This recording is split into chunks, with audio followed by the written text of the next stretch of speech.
네, 오늘 불쌍히 여기신이라는 제목으로 함께 은혜를 나눌까 합니다. 제가 1년에 한 번, 두 번 정도 하나님의 은혜보다 제 본성을 이길 때가 있습니다. 그날이 오늘이었던 것 같습니다. 제가 아시는 분은 아시겠지만 타고난 음치고 박치입니다.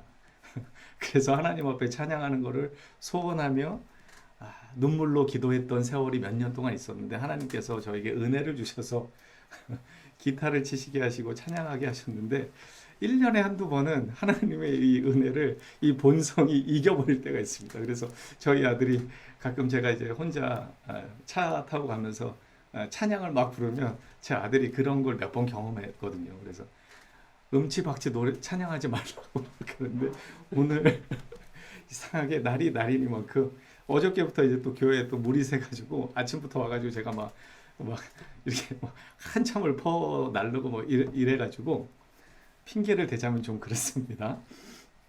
네, 양해하시면 좋겠고요. 우리 또 신대원 동기 우리 목사님이 지금 개척을 준비하면서 가끔 우리 예배를 볼 때가 있어요. 그분이 이제 찬양 전문가거든요. 그래서 아까 이렇게 보는데 우리는 다 오프라인으로 드리니까 볼 사람이 없는데 몇 명이 떴어요. 그래서 제가 더 긴장을 했던 것 같아요. 찬양 사역자가 이렇게 제 찬양을 듣고 있으니까 더 헷갈린 것 같아요. 네, 어쨌든 우리 지난주에 누가복음의 말씀으로 함께 은혜를 나눴는데 우리가 2주 전에 불쌍히 여겨달라는 기도 제목으로 함께 은혜를 나눴습니다. 우리가 그 두 맹인이 주님 앞에 나아갈 때 어떻게 나갔습니까? 소리를 지르며 그렇게 나아갔습니다. 그래서 우리가 주님 앞에 나아갈 때 어떻게 나아가야 하는가? 부르짖어 기도해야 한다고 제가 말씀을 드렸습니다. 그리고 무엇을 위해서 우리는 부르짖어야 하는가?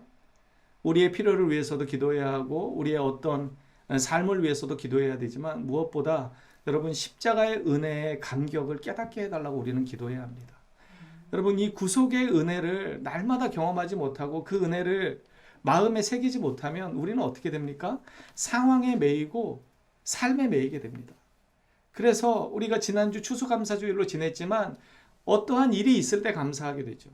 우리가 원하는 것, 우리가 목표로 하는 것, 우리가 소망하는 것이 이루어졌을 때는 감사하지만 그것이 이루어지지 않고 내 뜻대로 되지 않았을 때는 어떻게 됩니까? 실망하고 시험에 빠지게 됩니다.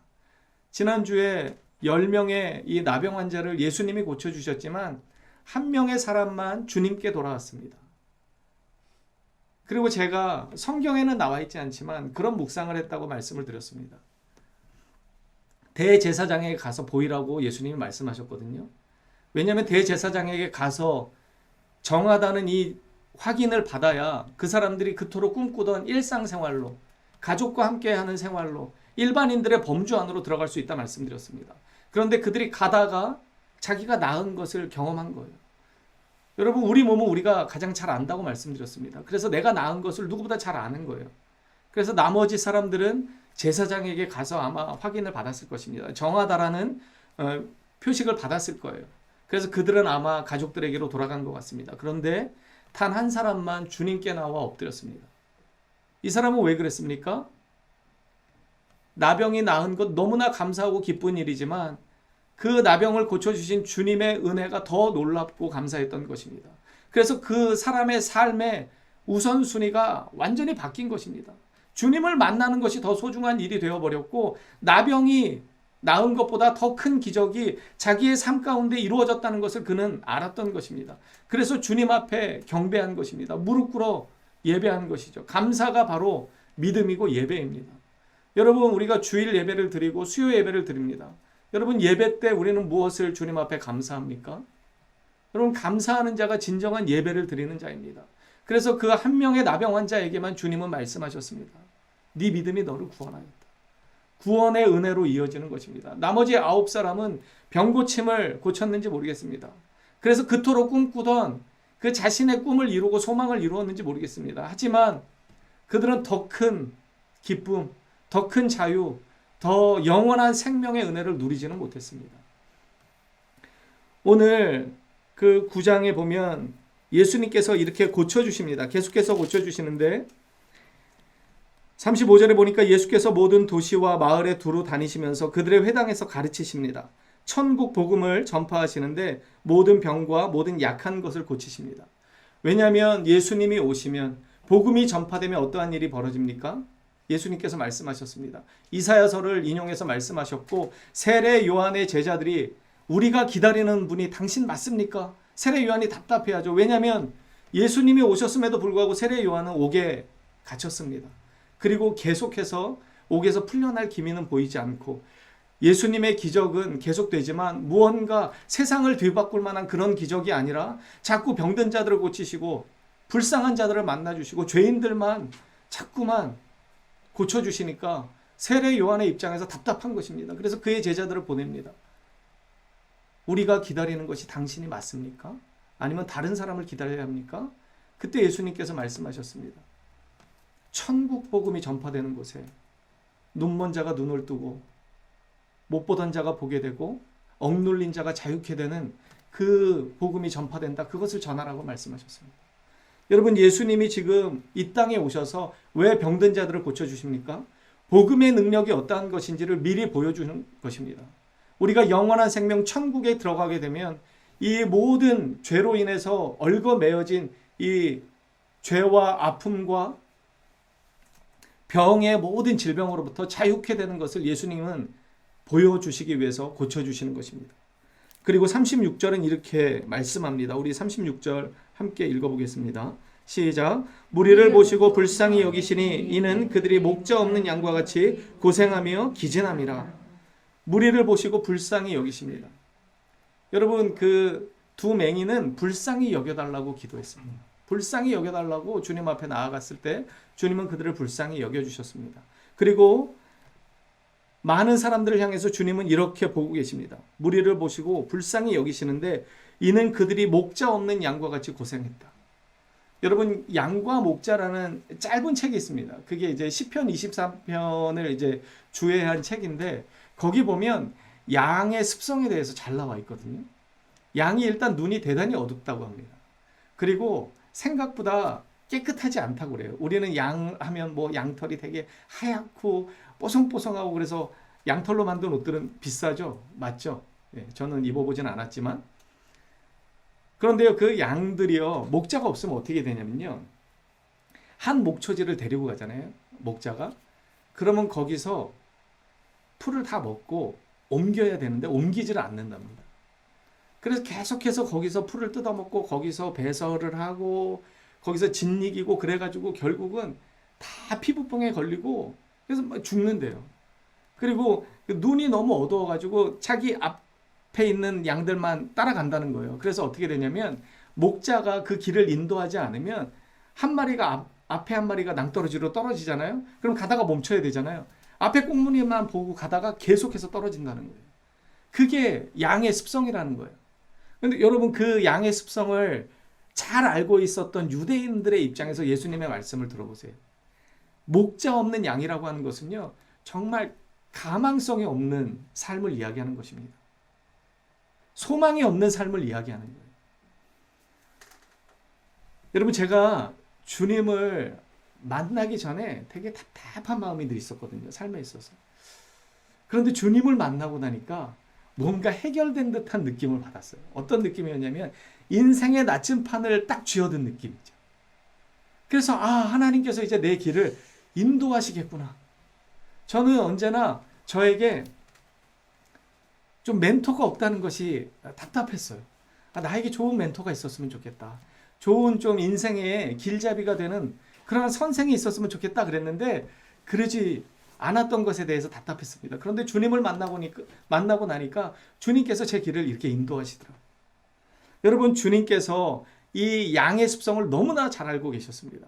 그래서 목자 없는 양과 같이 그들을 불쌍히 여겼다고 하는 것은 이들의 삶이 정말 길잡이 없는 인생을 사는 거예요. 그래서 좌충우돌하는 것이죠. 여러분, 길잡이가 없으면 어떻게 합니까? 우리 아이들을 키우는데 이 아이들을 그냥 방치하면 어떻게 되는 거예요? 제대로 된 삶을 살 수가 없는 것입니다. 여러분, 그 KBS에서 하는 동행이라는 프로그램을 보시는지 모르겠습니다. 저는 가끔 이제 보게 되는데요. KBS 동행과 또 하나 그 MBN인가에서 하는 프로그램이 있어요. 소나무라고. 어려운 이웃들을 소개하고 그래서 그 어려운 이웃들을 함께 돕고자 하는 그런 프로그램이 있거든요. 그래서 그런 프로그램들을 보고 나면 참 마음이 이렇게 답답하기도 하고 왜 이렇게 저렇게 힘들게 살까. 그래서 막 이제 전화를 해요. 그것밖에는 할 수가 없는데 그 소나무가 어떤 줄임말이냐면요. 제가 이제 어떤 줄임말인지는 알고는 있었는데 정확하게 몰랐어요. 그래서 찾아봤더니 그 MBN에서 하는 소나무라는 프로그램의 그 줄임말이 이런 거더라고요. 소중한 나눔, 무한한 행복. 그러니까 나눔을 통해서 같이 이렇게 행복하자는 아주 훌륭한 가치를 내세우는 프로그램이에요. 동행도 마찬가지로 같이 가자는 거예요. 여러분 왜 우리가 그 프로그램에서 소개되는 사람들을 보면 왜 안타까운 마음을 갖죠?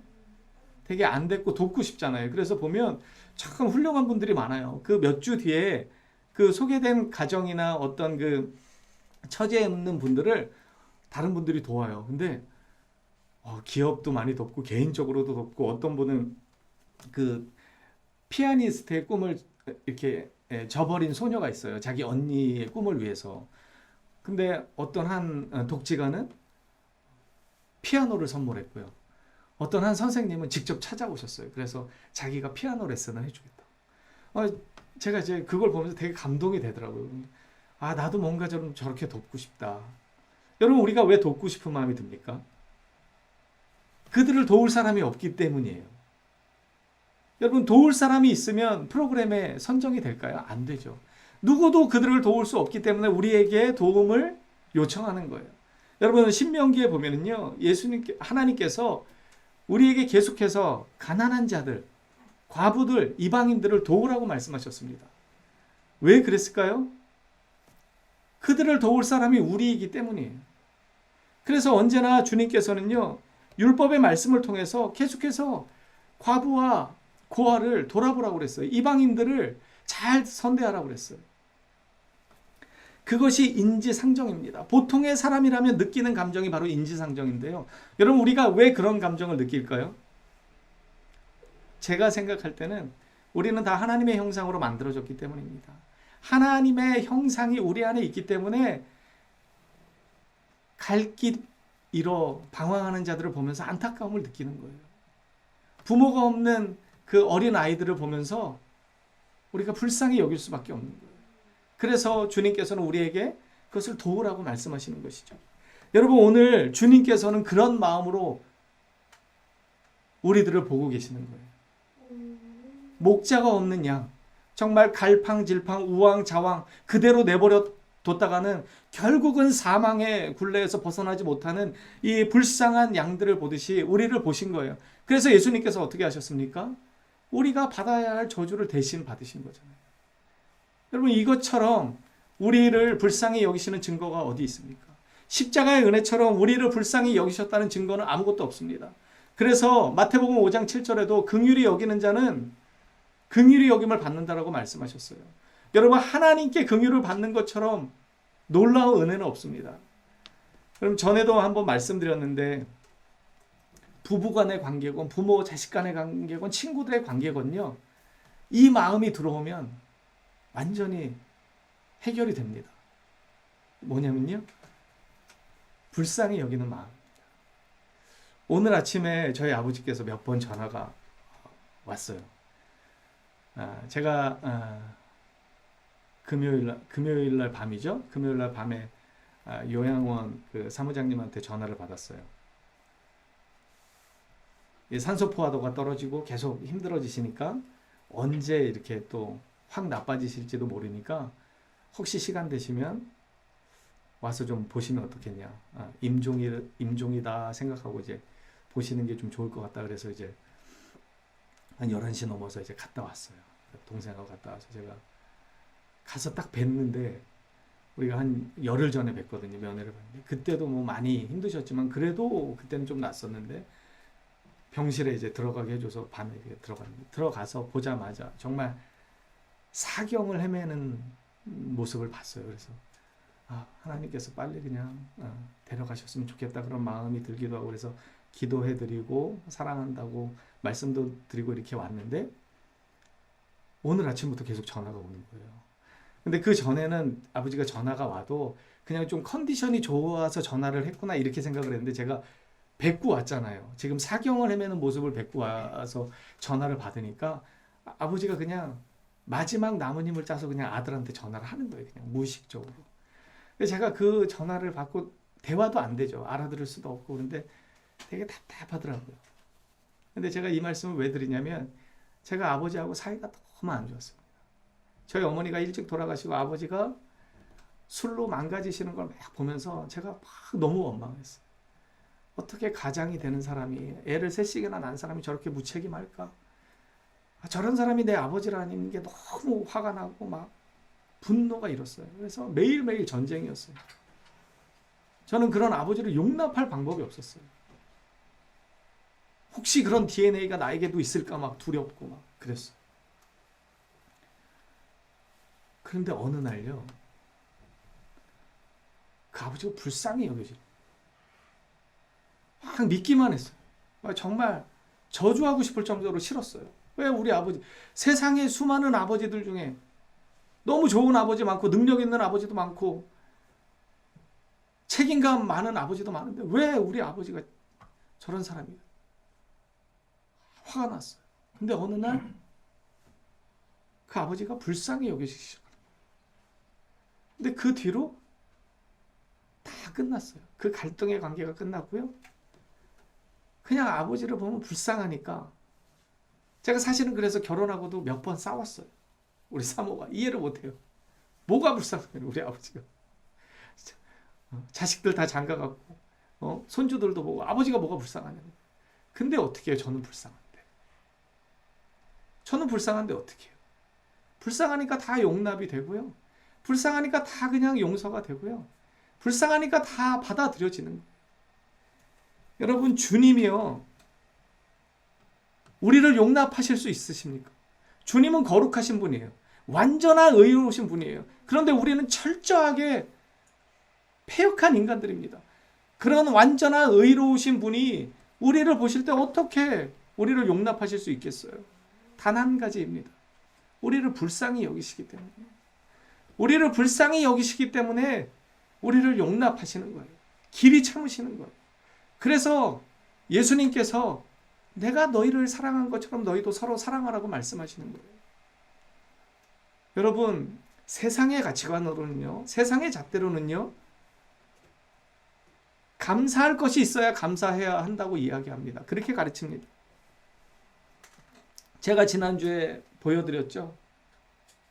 0 플러스 1은 세상은 1이라고 이야기합니다. 그런데 우리 믿음의 사람들은 아무것 가진 것 없어도 예수님만 있으면 100이 되는 거예요. 세상에 아무리 많은 것 다 가졌어도 예수님이 없으면 아무것도 가진 게 없는 거예요. 여러분, 예수님이 우리를 그렇게 불쌍히 여기셔서 우리에게 생명의 은혜를 주시고 십자가의 은혜를 주셨습니다. 여러분, 그 주님께서 우리를 이렇게 여기시는 거예요. 그들이 목자 없는 양과 같이 고생하며 기진한다. 기진한다는 것은요, 완전히 탈진한 상태가 되는 거예요. 더 이상 일어날 기력이 없는 거예요. 그래서 주님이 불쌍히 여기시는 거예요. 그래서 예수님이 이때부터요, 이 9장 이 말미서부터 어떠한 일이 벌어지냐면요, 이제 제자들을 파송하는 일을 시작하십니다. 여러분, 우리를 불쌍히 여기시는 것으로 끝나시지 않으셨어요. 그리고 우리를 어떻게 부르시는 거예요? 추수할 일꾼으로 우리를 부르십니다. 누가복음 10장 20절에 파송했던 제자들이 돌아왔잖아요. 제가 지난주에 그 말씀을 드렸는데 파송했던 제자들이 돌아왔어요. 그래서 기뻐합니다. 예수님의 이름으로 귀신들이 내어 쫓김을 당하고 놀라운 기적이 임했습니다. 할렐루야. 그러한 일이 있었습니다. 그때 예수님께서 뭐라고 말씀하셨어요? 그러한 것들로 기뻐하지 말고, 귀신들이 너희에게 항복하는 것 때문에 기뻐하지 말고 너희 이름이 하늘에 기록된 것으로 기뻐하라. 여러분, 왜 이것 때문에 기뻐해야 합니까? 우리의 이름이 어떻게 하늘에 기록될 수 있었습니까? 예수님의 끝까지 불쌍히 여기시는 이 십자가의 은혜가 있었기 때문에 우리가 하늘에 기록된 것이기 때문에 예수님께서는 그것 때문에 기뻐하라고 하시는 거예요. 여러분, 무엇 때문에 기뻐하십니까? 무엇 때문에 여러분의 삶의 의미가 가치 있는 것이 되었습니다. 여러분, 우리는 이 놀라운 사랑을 받은 사람들입니다. 그래서 예수님께서는요 38절에 이렇게 말씀합니다. 그러므로 추수하는 주인에게 청하여 추수할 일꾼들을 보내주소서 하라. 10장 1절은 이어서 이렇게 말씀합니다. 예수께서 그의 12제자를 부르사 더러운 귀신을 쫓아내며 모든 병과 모든 약한 것을 고치는 권능을 주시니라. 이 권능을 주신 이유가 뭐예요? 그 쫓아보내는 것에 목적이 있는 것이 아니라 그것을 통해서 예수 그리스도의 복음의 능력이 어떠한 것인지를 보여주시기 위한 것입니다. 여러분, 제가 죄송스럽지만 개인적인 사를 좀 이야기했습니다. 그래서 지금도 사경을 헤매고 계시는데 그럼에도 불구하고 저는 감사합니다. 왜냐하면 우리 아버지가 예수를 믿기 때문에 기도할 때마다 얼마나 아멘 아멘 하는지 모릅니다. 생명이 꺼져가지만 아버지 예수 믿지? 그러면 아멘 합니다. 저희가 결혼을 늦게 했죠. 저희가 40을 넘어서 결혼했으면 제가 41에 했고 저희 사모가 39에 했는데 결혼할 길이 없었습니다. 결혼할 방법도 없고. 그래서 제가 하나님께 그때 어떻게 기도했냐면, 하나님 아시지 않습니까? 제가 무슨 전도가 유망한 것도 아니고 아버지가 잘 나가는 장로도 아니고 신학을 해도 별 볼 일 없고 제가 선교의 비전이 있는 것도 아니고 제가 돈을 모아놓은 것도 아니고 그렇다고 머리가 뛰어나서 박사를 할 것도 아니고 근데 결혼을 해야 사역을 한다는데 와서 두들겨 달라고 제가 그렇게 기도했습니다. 와서 제 어깨 좀 두들겨 달라고. 근데 저희 사모가 제 어깨를 두들겼습니다. 그리고 제가 궁금했어요. 저는 농담 삼아 이 정도면 괜찮지 않냐 우리 사모한테. 그런데 우리 사모는 별로래요. 제 외모가 별로래요. 늘 별로래요. 그러면서 저희 아들하고 저를 늘 비교해요. 우리 윤희는 잘생겼지만 당신은 못생겼어. 늘 그래요. 이게 농담이 아니라 진담이더라고요. 한 10년 좀 살아보니까 그게 진심이에요. 그래서 저는 궁금해요. 그럼 내가 뭐가 좋아서 나를 결혼했니? 그래, 그럼 내가 외모도 안 되고 뭐 경제력도 안 되고 뭐 미래가 창창한 것도 아니고 왜 그런 결혼했냐? 한마디 했습니다. 불쌍하더래.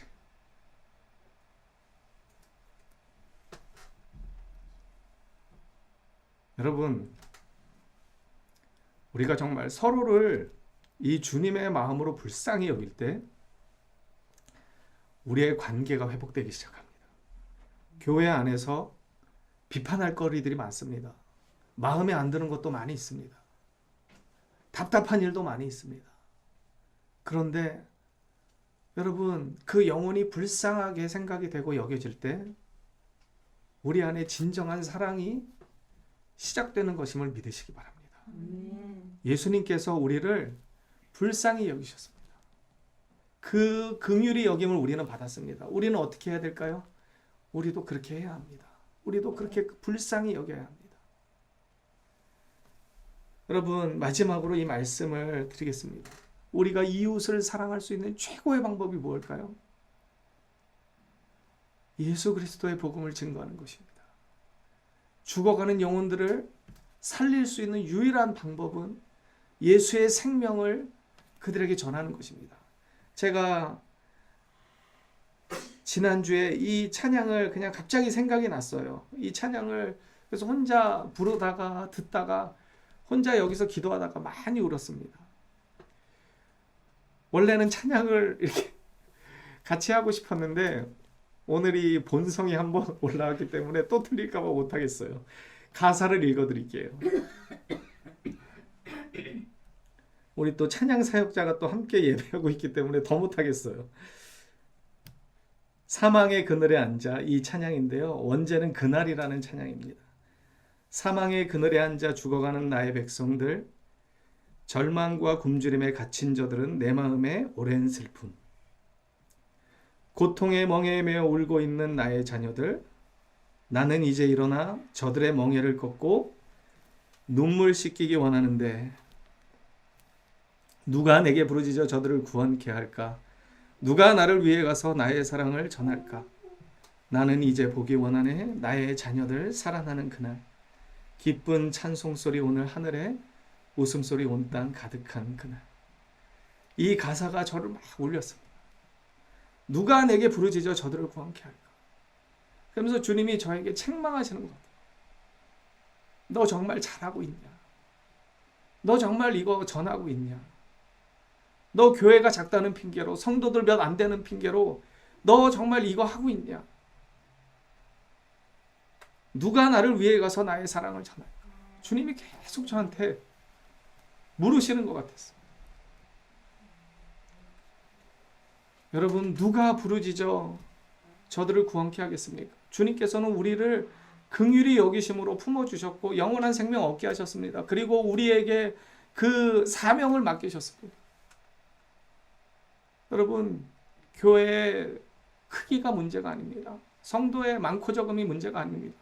우리 안에 이 불쌍히 여기는 마음을 갖게 해달라고 우리가 기도했으면 좋겠습니다. 그래서 정말 죽어가는 영혼들을 보면서 냉랭한 이 마음이 녹아져 내리고 예수님께서 우리를 불쌍히 여겼던 그 마음으로 우리도 불쌍히 여기게 해달라고. 그래서 복음을 전해야 한다는 이 부담감 때문에 전하는 자가 아니라 이 불쌍히 여기는 마음 때문에 전할 수밖에 없는 그러한 믿음의 일꾼들이 되게 해달라고. 그렇게 우리가 좀 기도하며 나아가기를 주님의 이름으로 축복합니다.